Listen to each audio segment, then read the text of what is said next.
ভালো মানুষ নিজের গণ্ডি নিজেই তৈরি করে।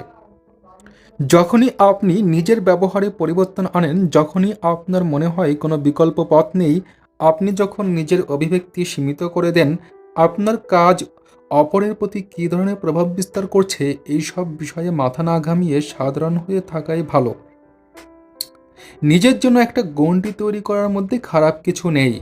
যদি তা না করা হয়, তবে একটা অরাজকতার সমাজের মধ্যেই আমাদের জীবন কাটাতে হবে। তখন সার্থকতার অর্থ দাঁড়াবে আত্মকেন্দ্রিকতা এবং নিজের ভালো বোঝা। চতুর্দিকে দায়িত্বহীন লোকেরাই তাণ্ডব করে বেড়াবে। কিন্তু যে আবেগ আপনার জীবনকে সঞ্চালিত করে, তার মধ্যে যদি অসুরক্ষা, লজ্জা, তিরস্কার এবং সমালোচনার ভয় থাকে, তবে আপনার ব্যবহারের মধ্যে একটা সংকীর্ণতার সৃষ্টি হবে। আপনার মনে যদি ভয় চেপে বসে, তবে আপনার আত্মবিশ্বাস দুর্বল হয়ে যাবে। একটু ভেবে দেখুন তো, আপনি যখন নিজের ব্যবহারের থেকে সরে গিয়ে কিছু করার চেষ্টা করেছিলেন, তখন আপনার মনে কী ধরনের বিচার এসেছিল?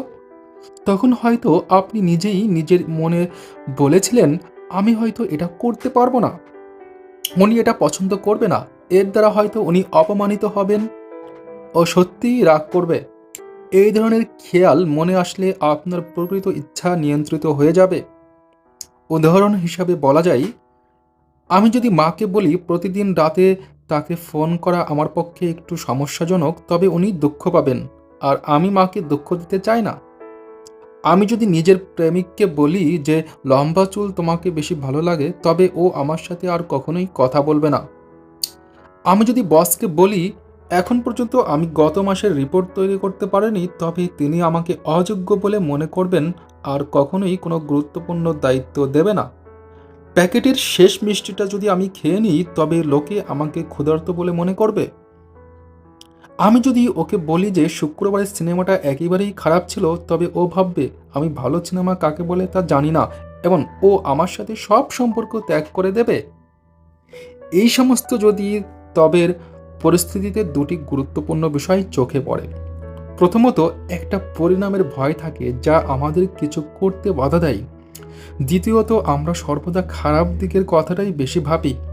আমরা হয়তো কিঞ্চিত কদাচিৎ ভাবি যে যদি আমি বসকে জানাই যে গত মাসের রিপোর্ট এখনও তৈরি করতে পারিনি, তবে তিনি কাউকে আমাকে আমাকে সাহায্য করার নির্দেশ দেবেন। বা যদি আমি বসকে জানাই যে এখনও পর্যন্ত গত মাসের রিপোর্ট তৈরি হয়নি, তবে তিনি হয়তো আমার সমস্যার কথা বুঝবেন এবং তা সমাধানের পথও বলে দেবেন। আমরা নিজেদের চারপাশে নিয়মকানুনে আবদ্ধ একটা গণ্ডি তৈরি করে ফেলি, তাতে তৈরি কি হওয়া উচিত, কি কি প্রয়োজন, ইত্যাদি ইত্যাদি। আপনি নিজের জন্যই প্রয়োজনের তুলনায় ভালো কেন? একাকিত্ব এবং আপনার ব্যবহার। বেশিরভাগ ক্ষেত্রেই মানুষ যখন একা থাকে, তখনই মাথায় বিভিন্ন চিন্তা আসে। তখন তারা বোঝে যে তাদের কেউ দেখছেনও না, তাদের সম্পর্কে কোনো মতামত প্রকাশ করছে না, তাই তারা ব্যবহারে কোনো রকম পরিবর্তন আনার চেষ্টা করে না। যে কোনো একা মানুষই একটা বেপরোয়া জীবনযাপন করে, যে স্নান করার সময় গান গায়, পা ছড়িয়ে বসে টিভি দেখে, চেটে পুচে খাবার খায়, বাড়িতে যেখানে খুশি কাপড় জামা ছড়িয়ে রাখে। যখনই কোনো দ্বিতীয় ব্যক্তির প্রবেশ ঘটে, তখনই স্বাভাবিকভাবেই নিজের ব্যবহারে একটা পরিবর্তন লক্ষ্য করা যায়। কিছু পরিবর্তন যুক্তিযুক্ত ও উপযোগী হয়ে থাকে। উদাহরণস্বরূপ বলা যায়, সার্বজনিক দৃষ্টিতে নাকের মধ্যে আঙ্গুল ঢোকানো খারাপ চোখে দেখা হয়। একা থাকলে আপনি হামেশাই এই কাজটা করে থাকেন। খুব কম লোকই আছে যারা অপরের উপস্থিতিতে এই কাজ করে থাকে। একেই বলা হয় সামাজিক ব্যবহার। এই ধরনের রীতিনীতিকে খারাপও বলা যায় না। এতে করে আপনার স্বাধীনতাও আহত হয় না এবং সঠিক পরিস্থিতি বজায় থাকে। কিন্তু যদি আপনি মনে করেন যে লোকেরা আপনার কথা শুনলে হাসবে বা খারাপ ভাববে, তবে আপনি নিজের তৈরি রীতিনীতিকে গুরুত্ব দেওয়ার চেষ্টা করছেন, যা অন্যরা মানতে পারছে না। অন্যদের সাথে সে বিষয়ে কোনো আলোচনাই করা হয়নি। এখানে একটা উদাহরণ দেওয়া হলো। ২৬ বছরের রানী কল সেন্টারে কাজ করে এবং ভাড়াই ফ্ল্যাটে একাই থাকে। সে খুবই হাসিখুশি থাকে। আয়নার সামনে অঙ্গভঙ্গি করতে সে খুবই ভালোবাসে। সে নিজের পছন্দের গান বাজিয়ে নাচতে পছন্দ করে এবং প্রায়ই খুব তীব্র আওয়াজে গান শোনে। সে খাবার বানানোর সময় নতুন নতুন এক্সপেরিমেন্ট করে। সে নিজেও জানে না সেগুলো খেতে পারবে কি না। তার পালিত বিড়ালের নাম মিনি। রানী এই মিনির সাথেই গল্প করে, কারণ ও মনে করে মিনি ওর সমস্ত কথা বোঝে। রানী খেতে বসার সময় মিনিকে সামনের টেবিলে বসিয়ে দেয়। রানী ছেলেদের মতন জিন্স ও স্টপ শার্ট পরতে পছন্দ করে। তার প্রিয় খেলনা টেডি বিয়ার তার বিছানাতেই থাকে। রানী প্রকৃত প্রেমী। তার দেওয়ালে একটা প্রাকৃতিক দৃশ্য লাগানো আছে। একদিন রানীর সাথে কল সেন্টারে কর্মরত রোহনের পরিচয় হয়। তাদের মধ্যে বন্ধুত্ব হয়ে যায় এবং রানী একদিন রোহনকে তার ফ্ল্যাটের ডিনারে আমন্ত্রণ করে। রোহনকে খুশি করার জন্য রানী সাবধানতার সাথে খাবার বানায়। রানী স্কার্ট ও টপ পরে। সে টেডি বিয়ার ও প্রাকৃতিক দৃশ্য লুকিয়ে ফেলে এবং মিনিকে বেডরুমে বন্ধ করে দেয়। রোহন যখন তার সাথে রাজনীতির কথা বলে তখন সে মৃদু মৃদু হাসতে থাকে এবং সে তার সমস্ত কথাতেই সম্মতি জানায়। রোহন যখন বলে যে কোনো পশুকেই ঘরে রাখা উচিত না, কারণ তারা বাইরের মুক্ত পরিবেশেতেই বেশ ভালো থাকে, রানী সেই কথাতেও সমর্থন জানায়। রোহন যখন তাকে একদিন ডিস্কো বারে নিয়ে যাওয়ার কথা বলে তখন সে নিজের অনিচ্ছা সত্ত্বেও একেবারেই হ্যাঁ বলে দেয়। সে যখন তার পোশাকের প্রশংসা করে তখন রানী বলে যে কোনো মানুষকে সেই পোশাকই পরা উচিত যার দ্বারা তার ব্যক্তিত্ব প্রতিবিম্বিত হয়। সেই কারণে সে সর্বদা এমন পোশাক পরে যাতে তার নারীত্ব প্রকাশ পায়। রানী বুঝতে পারছিল যে সে যে কথাগুলো বিশ্বাস করে না সেগুলোই ওর মুখ থেকে বেরিয়ে আসছে। আসলে রানী বুঝতে পেরেছিল যে রোহনের কথায় রোহনের কথার সাথে একমত সে কখনোই হতে পারবে না, কিন্তু যদি সে কোনো অবস্থাতেই তার বিড়ালকে রাস্তায় ফেলে দিতে পারবে না বা স্কার্ট পড়তে পছন্দ করে এবং ডিস্কো বারে গিয়ে নাচতে তার ভালো লাগে না এ কথা বললে রোহন তাকে কখনোই পছন্দ করবে না। কোনোরকম চাপ ছাড়াই রানী মনে মনে ঠিকই করে ফেলেছিল যে কী ধরনের ব্যবহারের দ্বারা সে রোহনকে সন্তুষ্ট করবে। তাই সে নিজের প্রকৃত ব্যক্তিত্বকে লুকিয়ে রেখে রোহনের কি ভালো লাগবে আর কি লাগবে না সেই অনুসারেই ব্যবহার করে গেছে। সে একবারও ভাবেনি যে সে যেমন সেটাই ভালো। রানীর জীবনের এই ঘটনা অন্য লোকেদের মতোই। তারা নিজেরা যেরকম অন্যজনের সাথে ব্যবহার করে ঠিক তার অন্যরকম, কারণ তারা মনে করে লোকেরা কি ভাববে, অন্যরা অসন্তুষ্ট হবে। ব্যক্তিত্বের বিরোধাভাস দিক। এমনও কিছু লোক আছে যাদের ব্যক্তিত্ব একেবারেই অন্যরকম হয়। কার্যস্থলে ব্যক্তিত্ব একরকম, ঘরে আর একরকম। আসলে তারা নিজেদের ব্যক্তিত্বকে নিয়ন্ত্রণ করতে জানে না। এখানে একটা উদাহরণ দেওয়া হলো। বাড়িতে মহেন্দ্রকে খুবই স্পষ্টবাদী ব্যক্তিত্ব বলে মনে হয়। সে টিভিতে ক্রিকেট ম্যাচ দেখার সময় অকপটেই বলে দিতে পারে কোন টিম জিতবে। সে অকপটে সরকারের ভুল নীতির সমালোচনা করে। সে তার দুটি সন্তানকে কিভাবে মানুষ করবে সে বিষয়ে একটা স্পষ্ট পরিকল্পনা তৈরি করে রেখেছে এবং সেই নিয়ে স্ত্রীর সাথে প্রচুর অশান্তিও হয়। সুযোগ পেলে সে স্কুলের শিক্ষকদেরও উপদেশ দিতে ছাড়ে না। কার্যক্ষেত্রে মহেন্দ্র একেবারেই বদলে যায়। সে কখনোই জোরে কথা বলে না। যখনই কোনো বিষয়ে তার কাছ থেকে মতামত চাওয়া হয় সে এড়িয়ে যাওয়ার চেষ্টা করে। যখনই কোনো বৈঠকে তার মতামত চাওয়া হয় সে চিন্তাভাবনা করে অফিসারদের মনের মতন কথাই বলার চেষ্টা করে। তার কাছে সর্বদাই ক্ষমতার অতিরিক্ত কাজ থাকে, অথচ মুখ থেকে না শোনা যায় না। সে বেশিক্ষণ কাজ করে কাজ শেষ করার চেষ্টাই করে। এই কারণে সেই ক্লান্ত হয়ে বাড়ি ফেরে। পরিবারের জন্য তার কাছে একেবারেই সময় থাকে না। মহেন্দ্র এমন এক চরিত্রের মানুষ যার জীবন বিরোধাভাসে বন্দী হয়ে আছে। এই বিরোধাভাসই তার সমস্যার কারণ। যে তার পরিবারকে ভালোবাসে, কাউকে আহত করতে চায় না, কিন্তু অফিস থেকে বাড়ি ফেরার সময় সে নিজের প্রতি নিয়ন্ত্রণ হারিয়ে ফেলে। যারা প্রয়োজনের তুলনায় বেশি ভালো হয় তাদেরকে এই বিরোধাভাসের সম্মুখীনতা করতেই হয়। কার্যক্ষেত্রে সে সর্বদাই চাকরি চলে যাওয়ার চিন্তা করে কুঁকড়ে থাকে। তাই বাড়ি ফিরে সে ভুল ভুল পন্থাতেই নিজেকে চিন্তামুক্ত রাখার চেষ্টা করে। এই কারণেই তার পরিবারের লোকেরা তাকে ভয় পায়। অনেক সময় ব্যক্তি নিজের অনুভূতি প্রকাশ করার সুযোগ পায় না। এমন অবস্থায় সে ভুল পথে নিজের আবেগকে প্রকাশ করার চেষ্টা করে। বাড়িতে মহেন্দ্রের ব্যবহার দেখলে তার সহকর্মীরা অবাক হয়ে যাবে। অন্যদিকে যদি তার পরিবারের লোকেরা কার্যক্ষেত্রে ভীত মহেন্দ্রকে দেখে তবে অবাক হয়ে যাবে। মহেন্দ্র মনে করে তার এইরকম বৈচিত্র্যময় ব্যবহারের জন্য সে কাউকেই জবাব দিতে বাধ্য হয়, কারণ তার নিজের ব্যবহারের উপর কোনো রকম নিয়ন্ত্রণ নেই। সে জানে সে তার ব্যবহার ঠিক না, অথচ সব জানা সত্ত্বেও তার কিছুই করার নেই। দয়া করে অসন্তুষ্ট হবেন না। বিধি অন্য লোকদের মতনই তার খুব কাছের লোকদের জন্যই সমস্যায় পড়ে যায়। তার বয়স 50 বছর এবং সে একটা প্রাইভেট ফার্মে চাকরি করে। সে যে সমস্যায় আছে তা কাউকেই বুঝতে দেয় না। যার জন্য সে সমস্যায় আছে কখনোই তার বিরুদ্ধে কোনো রকম নালিশ জানায় না। বিধি নিজের সমস্যা দূর করার জন্য অন্যদের নিজের মনের কথা বলে। সে তার স্বামীর জন্য দুঃখ পেলে বন্ধুকে সে কথা জানায়। যদি বসের জন্য দুঃখ পাই তবে সহকর্মীকে তা জানাই। যদি শাশুড়ির জন্য দুঃখ পাই তবে স্বামীকে সে কথাই জানাই। তার কাছের লোকেরাই তাকে দুঃখ দেয়, অথচ কখনোই যার জন্য সে দুঃখিত সে তার মনের কথা জানতে পারে না। বিধি দুঃখ পেয়েছে এই কথা জানতে পেরে যদি তার কোনো কাছের লোক তার প্রতি অসন্তুষ্ট হয়, এই ভয়ই তাকে চেপে ধরে। লোকেরা অসন্তুষ্ট হবে এই ভয় তো সে পায়ই, একই সাথে এই ভয়ও সে পায় সে কেউই নিজের সমালোচনা শুনতে পছন্দ করে না। এই কারণে সে তার কষ্টের কথা অন্যদের বলেও সমস্যা তাকে কখনোই জানায় না। তার বন্ধু তাকে পরামর্শ দেয় যে তার স্বামীর সাথে কথা বলা উচিত, কিন্তু সে বলে আমি কখনোই বলতে পারবো না। ও সারাদিন অফিসে কাজ করে, বাড়ি ফিরে আমার নালিশ শুনতে ভালো লাগবে না তার।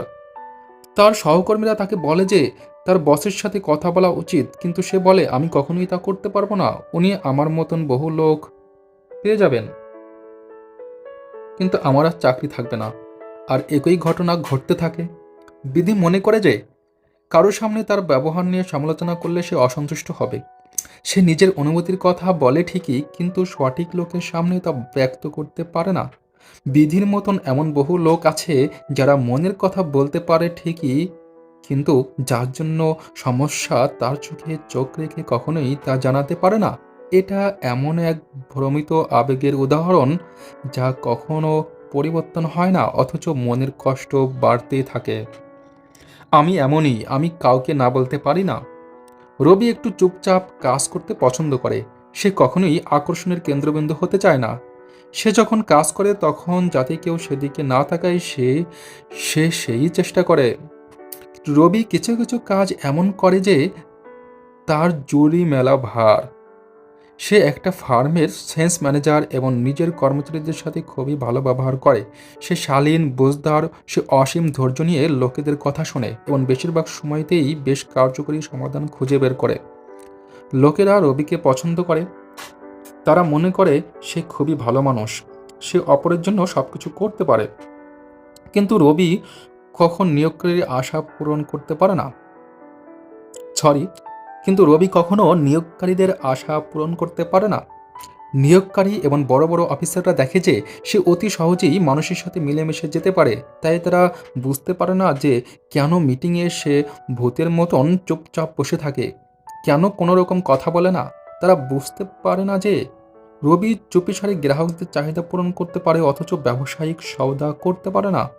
তার অফিসাররা তাকে পদোন্নতি দেওয়ার কথা ভাবে, কিন্তু তাদের মনে হয় যে তার মধ্যে কিছু অনিবার্য গুণের অভাব রয়েছে। তারা ভাবে তার মধ্যে সংকল্প এবং আকাঙ্ক্ষার অভাব রয়েছে, কিন্তু রবি জানে যে তার ভিতর সংকল্প এবং আকাঙ্ক্ষার অভাব নেই।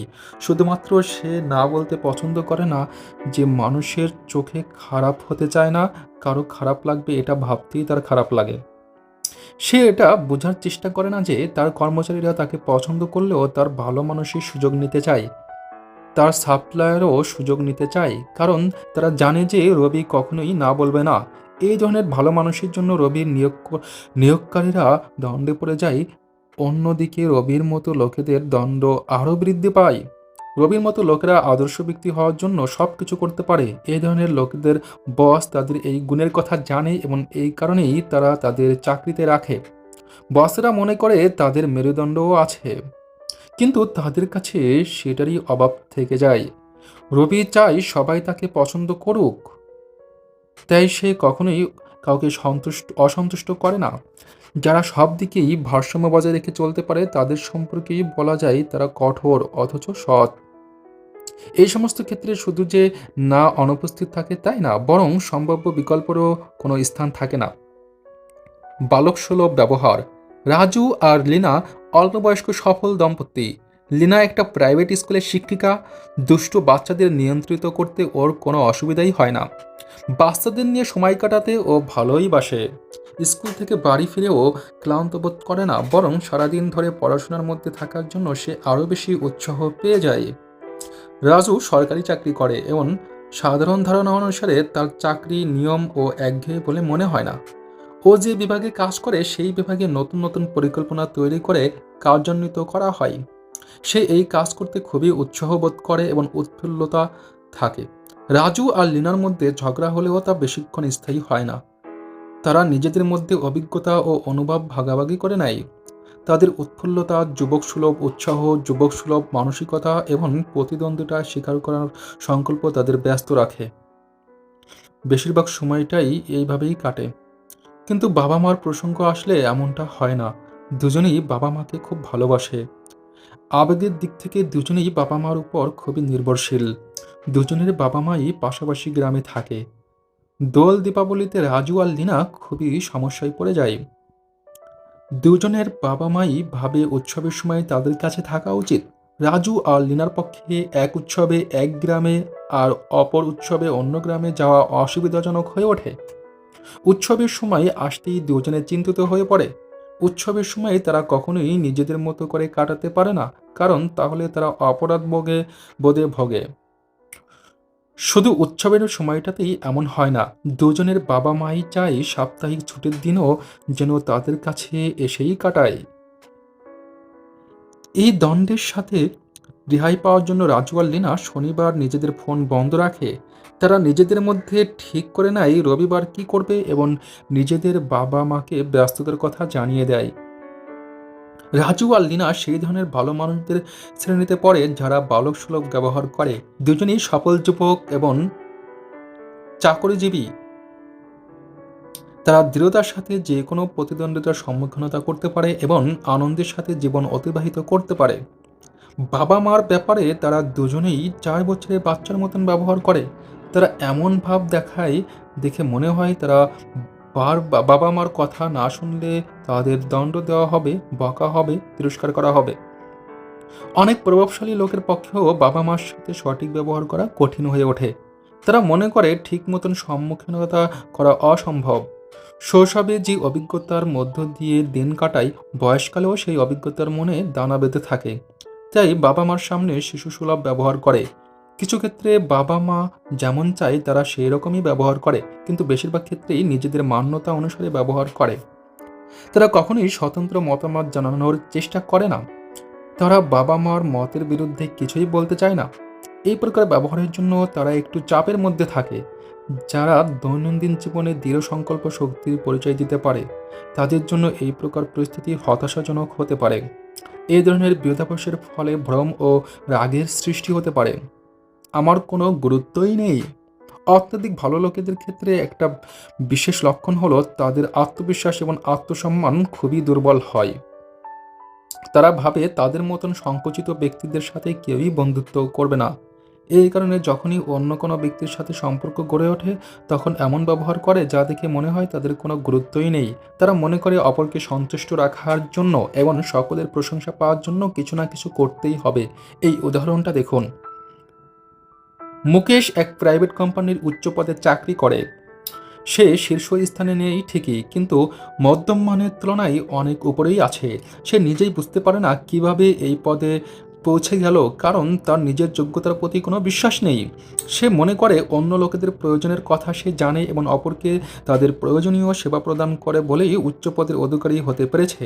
অথবা সে এই কথাটা খুব ভালোই জানে যে কিভাবে অন্যদের বোঝানো যায় তারা অনেক ক্ষমতা তাদের রয়েছে। তাকে বললে বা না বললেও সে অতিরিক্ত কাজের ভার নিয়ে নিত। সে নিজের ব্যস্ত জীবনযাত্রা পরিবর্তন করে অপরের কাজ করে দিত। এই কারণে তাকে বন্ধু এবং পরিবারের লোকেরা তার উপর খুবই অসন্তুষ্ট হতো। সে জানে যে তার এই স্বভাবের জন্য লোকেরা যথেষ্ট সুযোগ নেয় এবং এই কারণে সে ভেতর ভেতর সমস্যাও অনুভব করে। আসলে সে জানে যে এইভাবে না চললে বন্ধুত্ব নষ্ট হয়ে যাবে এবং তার চাকরিও চলে যেতে পারে। কাউকে না বলার কথা ভাবলেই সে একটা অপরাধ বোধে ভোগে। এই শব্দটি খুবই কষ্টে তার মুখ থেকে বেরোয়। সে চায় কেউ যেন তার সমালোচনা না করে, কারণ লোকের মনে সে একটা ভালো প্রভাব সৃষ্টি করতে চায়। সে জানে যে আলাদাভাবেও একটা ভালো জীবন কাটানো সম্ভব। সে ভাবে যে অন্যরকমভাবে চলতে গেলে তার সমস্ত বন্ধুত্ব বিচ্ছেদ হয়ে যাবে, আর এই কল্পনা করেই সে ঘাবড়ে যায়। এই কারণেই সে আত্মবিশ্লেষণ এড়িয়ে চলার চেষ্টা করে। সে ভাবে যদি সে প্রস্তুত শ্বাস বদলে ফেলার চেষ্টা করে তবে তার জীবন জটিল হয়ে যাবে। তাকে যদি বারবার বলাও হয় যে লোকে তাকে তার ব্যক্তিত্বের জন্যই পছন্দ করে, তা সত্ত্বেও সে এই কথা মানতে চায় না। তার হাসিখুশি স্বভাবই তার বন্ধুদের ভালো লাগে, তার ইতিবাচক মনোভাব ভালো লাগে, সমসাময়িক বিষয়ে তার জ্ঞান সত্যিই প্রশংসনীয়। তার সহকর্মীরা মনে করে যে সে সফলতার সাথে গ্রাহকদের করায়ত্ত করতে পারে, যা অন্য কারো পক্ষে সম্ভব না। মুকেশ তাদেরই একজন যারা নিজেদের স্পষ্টরূপে চিনতে পারে না। জাদুর আয়নায় যেমন রোগা ব্যক্তিও নিজেকে মোটা রূপে দেখতে পায়, সেরকম এরাও নিজেদের পরিবর্তিত প্রতিবিম্বটাই দেখতে পায়। এই ধরনের লোকেদের আয়নায় একটা নিরর্থক, উদাস, প্রতিভাহীন প্রতিবিম্ব চোখে পড়ে, যার কোনো অধিকার নেই, কোনো জিনিসের প্রয়োজন নেই। অন্যরা যা বলে তারা সেটাই মেনে নেয়। যারা ভালো মানুষের চশমায় এই পৃথিবীকে দেখে, যারা ভালো মানুষের চশমায় এই পৃথিবীকে দেখে, যারা প্রয়োজনের তুলনায় ভালো ব্যবহার করে, তারা এটা মানতেই পারে না যে অনেক লোকই তাদের মতো ব্যবহার করতে পারে না। অন্যভাবে বলা যায়, যেহেতু আপনি সকলের সাথে ভালো ব্যবহার করাটাকেই স্বাভাবিক ও সঠিক বলে মনে করেন, তাই অন্য কোনো কথাই আপনি শুনতে রাজি নন। অন্যরা আপনার মতো ব্যবহার করে না এটা শুনে আপনি মনে করেন, তাই অন্য কোনো কথা আপনি শুনতে রাজি নন। অন্যরা আপনার মতন ব্যবহার করে না এটা শুনে আপনার মনে আঘাত লাগতে পারে। আসলে কিছু লোক বুঝতেই পারে না সঠিক শব্দ কী, এবং এই ব্যাপারটা নিয়ে তাদের মধ্যে কোনো রকম অনিশ্চয়তাও থাকে না। এমন বহু লোক আছে, অন্যরা তাদের সম্পর্কে কী ভাবছে সে নিয়ে কোনো মাথা ব্যথা নেই। অন্যদের মনে আঘাত করতে তাদের কোনো রকম সংকোচ হয় না। বিচার বিবেচনা না করে কথা বলে এমন লোকের সংখ্যাই বেশি। তাদের ভাবনায় অন্যের কী প্রতিক্রিয়া হতে পারে তা নিয়ে তার মাথা ঘামায় না। তাদের কথার প্রতিক্রিয়া কী হতে পারে সে নিয়ে চিন্তা করার প্রয়োজন তাদের নেই। তারা যা ইচ্ছা তাই বলতে কোনো রকম সংকোচ বোধ করে না। কিছু লোক আছে যারা নিজেদের কাজ গুছিয়ে নিতে খুবই পটু। আপনি নিজেই খুব ভালোই জানেন যে এমনও সময় আসে যখন এই পৃথিবীতে আর ভালোর জামানা থাকে না। সেই সময় কি কেউই বিচার বিবেচনা করে না বা পরিণামের কথা ভাবে না? কোনো সময় আপনি এমনটা করেন এবং তার প্রভাব কী হয় সেটা বোঝা কোন সময় আপনি এমনটা করেন এবং তার প্রভাব কী হয় সেটা বোঝা খুবই গুরুত্বপূর্ণ। যখন কোনো ব্যক্তির কোনো ব্যবহার বা কথা কোনো ভালো মানুষকে আঘাত করে, তখন সে এটা বিশ্বাসই করতে পারে না যে কেউ ইচ্ছাকৃত এই কাজ করতে পারে। তার মনে এইরকম ধারণাই জন্মায় না, ফলে সে বিশ্বাসও করতে পারে না। এই পৃথিবীতে ভালো লোকের সংখ্যা খুবই কম। এই ধরনের আঘাতপূর্ণ ব্যবহার পেলে তারা মনে করে যে এই ধরনের ব্যবহারের পিছনে নিশ্চয়ই কোনো কারণ আছে। ভালো লোকেরা মনে করে যে পৃথিবীর প্রত্যেকটি মানুষকে তাদের মতন করেই ভাবা উচিত, প্রত্যেকেরই তাদের মতন সংবেদনশীল হওয়া উচিত। কিন্তু এই পৃথিবী তেমন নয়। তার সেই কারণেই তারা বিব্রত বোধ করে। তারা মনে করে এক না একদিন সবাই অনুরূপ ব্যবহার করবে, যার ফলে নতুন রূপে আঘাত পাওয়ার রাস্তা প্রস্তুত হয়ে যায়। এই সত্যি এতটা সহজও নয়। এমন বহু লোক আছে যারা প্রয়োজনের তুলনায় ভালো মানুষই দেখাতে রাজি নয়। আপনার সমস্যা নিয়ে তাদের কোনো মাথা ব্যথা নেই। তারা নিজেদের দৃষ্টিতে এই পৃথিবীকে দেখে, তাই তারা মনে করে যে যখন তাদের কিছু বলতে কষ্ট হচ্ছে না, তাহলে অন্যদের কিসের কষ্ট? তাদের ব্যবহারের বিপরীতে কোনো ব্যবহার থাকতে পারে এটা মনে করতেই তারা অসুবিধা বোধ করে। আপনাদের মধ্যে অনেকের জীবনে এর থেকেও খারাপ পরিস্থিতি আসতে পারে। যখন এই ধরনের বিব্রতজনক পরিস্থিতি সামনে আসে এবং যখন আপনি বোঝেন যে যে জেনে বুঝাই এই ঘটনা ঘটানো হচ্ছে, তখন একটা বিভ্রান্তিকর পরিস্থিতির সৃষ্টি হয়। আপনার কোনো গুরুত্ব নেই এটা ভেবে আপনি খুবই আঘাত পান। একটা উদাহরণের মাধ্যমে আমার বক্তব্যটি বোঝানো সম্ভব। আশিস যে বহুরাষ্ট্রীয় কোম্পানিতে কাজ করে তাতে স্বাস্থ্য এবং সুরক্ষা সমিতির ৮ জন সদস্যের মধ্যে তার নামও আছে। বছরে দুবার কোম্পানির কার্যপদ্ধতি ঠিক করার জন্য বৈঠকের আয়োজন করা হয়। অবসর সময়তেই এই বৈঠক আয়োজন করার নির্দেশ দেওয়া আছে। কিন্তু আশিস এবং অন্য সহকর্মীরা খুবই ব্যস্ত থাকে, যার ফলে সকলের সুবিধা মতন তারিখ ঠিক করা কঠিন হয়ে পড়ে।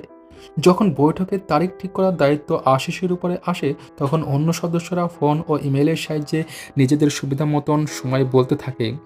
এই সমস্ত করতে গিয়ে অনেকটা সময় নষ্ট হয়, কিন্তু সে চায় সকলেই তার তৎপরতা দেখে খুশি হোক। সে সকলকেই সাহায্য করতে চায়। এক এক সময়ে এক একজনের উপর এই আয়োজনের দায়িত্ব পড়ে। যখন আশিস ছাড়া অন্য কারো উপর এই দায়িত্ব থাকে, তখন ছবিটা হয় একটু ভিন্ন প্রকৃতির।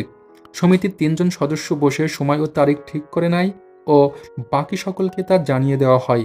সকলেই এই তারিখের কথা মাথায় রেখে সময় বার করে নেয়। আশিস কখনই এই ধরনের কাজ করেনি, তাই অন্যরা এমন করতে পারে সে তা ভাবতেই পারে না। এটা তার উচিত বলে মনে হয়। সে মনে করে যে তার সহকর্মীরা তার ব্যস্ত দিনচর্চা নিয়ে মাথা ব্যথা করে না, কারণ সকলেই তাকে বেকার ও গুরুত্বহীন বলে মনে করে। এই ধরনের বৈঠক আয়োজন করার সঠিক উপায় কি? আশিস নিজের প্রক্রিয়াটিকেই সঠিক বলে মনে করে, কিন্তু অন্যরা নিজেদের মতন করে বৈঠক আয়োজন করলে নিজেকে উপেক্ষিত ও গুরুত্বহীন বলে মনে করে, কারণ সেক্ষেত্রে তার মতামত নেওয়া হয় না। অন্যদিকে তার সহকর্মীরা নিজেদের উপায়টিকেই সঠিক বলে মনে করে। তারা মনে করে কাউকে না কাউকে ঠিক তো করতেই হবে। তারিখ ঠিক করা নিয়ে বেশি সময় দেওয়া সম্ভব না। কে ঠিক তাতে কিছু যায় আসে না, কারণ কোনো উপায়ই সঠিক নয়। এক্ষেত্রে যেটা গুরুত্বপূর্ণ তা হলো আশিসের ধারণায়, যার ফলে তার ভেতরে একটা সংকীর্ণতার সৃষ্টি হচ্ছে, যার ফলে সে মনে করে অপরের কাছে তার কোনো গুরুত্ব নেই। এই ধরনের দৃষ্টিভঙ্গি মানুষের আত্মবিশ্বাস নষ্ট করে। বিরোধাভাসকে চেনা খুবই জরুরি। যখন আপনার জীবনে সবকিছু ঠিকঠাক চলে, তখন বিরোধাভাস আপনার মনে দ্বিধার সৃষ্টি করতে পারে। যে কোনো কাজ আমি খুব ভালোভাবে করতে পারি, কিন্তু লোকেদের সামনে অসহায় হয়ে পড়ি।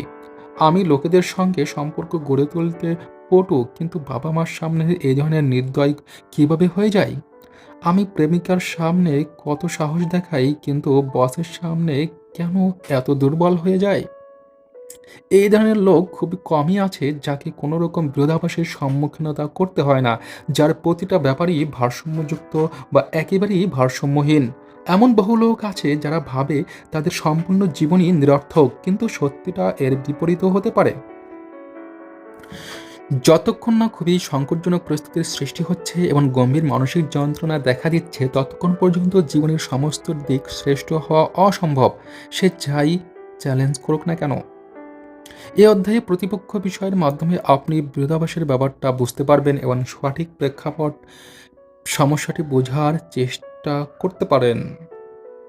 আপনার সংবেদনশীলতা কোথায় কেন্দ্রীভূত? জীবনের কোন পরিস্থিতিতে আপনি একই রকম ব্যবহার করতে চান? জীবনের কোন দিকটা আপনি বদলাতে চান? এমন কোনো দিক আছে যেদিকে বদলানো আপনার পক্ষে অসম্ভব বলে মনে হয়? স্থানীয় পরিবর্তন আনার জন্য নিজের সচেতনতা বদলানো খুবই জরুরি।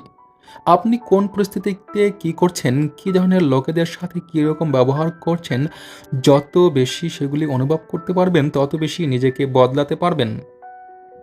এক্ষেত্রে লক্ষণীয় বিষয় হলো, যখন আপনি নিজের থেকেই কোনো ব্যবহার করেন, তখন তার তার প্রকৃতি বোঝার জন্য ঘন্টার পর ঘন্টা, দিন ও সপ্তাহ কেটে যায়।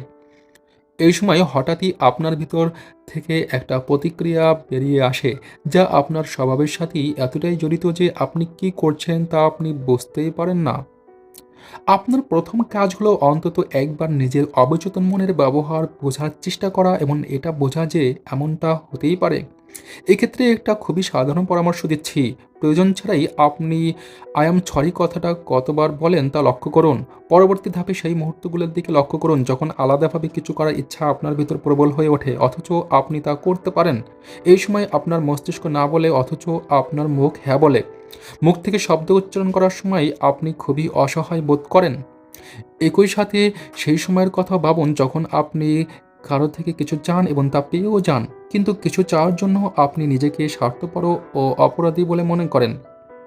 এছাড়া কখনো একটা সময় আসে যখন আপনি ধৈর্য হারিয়ে ফেলেন এবং আপনার মুখ থেকে যা বেরোয় তার উপর আপনার কোনো নিয়ন্ত্রণই থাকে না। সচেতনতা বৃদ্ধির জন্য রাগের কারণ বোঝাটা খুবই জরুরি এবং এটাও দেখতে হবে যে বিগত দিনে বা সপ্তাহে এমন কি ঘটেছিল যা আপনি ঠিক মতন ব্যক্ত করতে পারেননি, যার ফলে আপনার মনের ভিতরে একটা জটিলতার সৃষ্টি হয়েছিল। এক্ষেত্রে কিছু করার প্রয়োজন নেই। আপনার সচেতনতা বৃদ্ধি আপনার জন্য খুবই গুরুত্বপূর্ণ ব্যাপার। তাহলেই আপনি বুঝতে পারবেন যে আপনি কি করেন এবং কখন করেন। আমি কি ভারসাম্যহীন?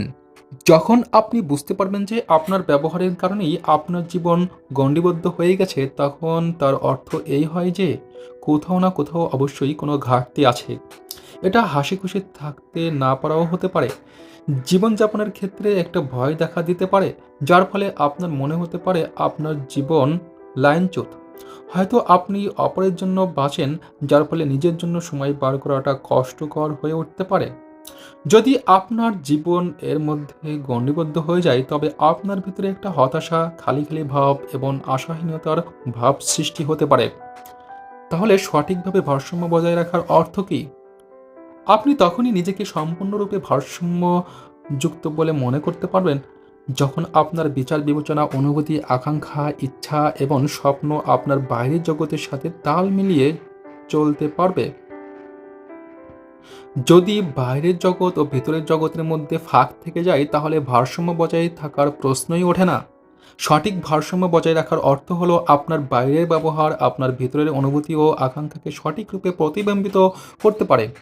কখনো কখনো আপনি অনুভব করতে পারবেন যে আপনি ভিতর একটা গুপ্ত জীবন অতিবাহিত করছেন, অথচ বাইরের জগতে আপনার ব্যবহার সম্পূর্ণ আলাদা। আপনার গোপন জাতি সেই বার্তালাপের দ্বারা গঠিত হয়। আপনি যার কল্পনা করেন বা যে আদর্শ ব্যবহারের রূপরেখা আপনার মনে গঠিত হয়ে থাকে, এটা তৈরি হয় আপনার লজ্জা, গ্লানি ও অপরাধবোধ থেকে, বা সেই অজানা আবেগের দ্বারা তৈরি হয় উম, বা অপমান, আঘাত, ক্রোধ, স্বার্থ, ইচ্ছা বা আকাঙ্ক্ষা থেকে উৎপন্ন হয়, একত্রিত হতে থাকে। প্রত্যেক ব্যক্তিরই এক গোপনীয় মনের সংসার থাকে। এটার তার ব্যক্তিত্বের এক বিশেষ অংশ। কিন্তু যে সমস্ত লোক প্রয়োজনের থেকে বেশি ভালো, তাদের ব্যক্তিত্ব ভয়ের জন্য চাপা পড়ে যায়। এই অভ্যন্তরীণ ব্যক্তিত্ব গিরগিটির মতনও হয়ে থাকে, যা পারিপার্শ্বিক পরিবেশের সাথে সাথে রং বদলে নেয়। সেই দিকে আপনাদের নজরই না যায়। এমনটা আপনি তখন করেন যখন আপনি অন্যের মর্জি অনুসারে নিজের ব্যক্তিত্বকে গড়ে তুলতে চান। ফলে আপনার বাহ্যিক জগৎ ও অভ্যন্তরীণ জগতের মধ্যে কোনো সামঞ্জস্য থাকে না। যখন আপনার ভালো মানুষই ভয় ও চিন্তার গণ্ডি ভেঙে আপনার নিজের নিয়ন্ত্রণে এসে যাবে, তখন আপনার অভ্যন্তরীণ ও বাইরের জগতের ফারাকও কমতে থাকবে। ফলে আপনার প্রকৃত অভ্যন্তরীণ ও বাইরের জগতের ফারাকও কমতে থাকবে। ফলে আপনার প্রকৃত ব্যক্তিত্ব পরিস্ফুটিত হতে শুরু করবে।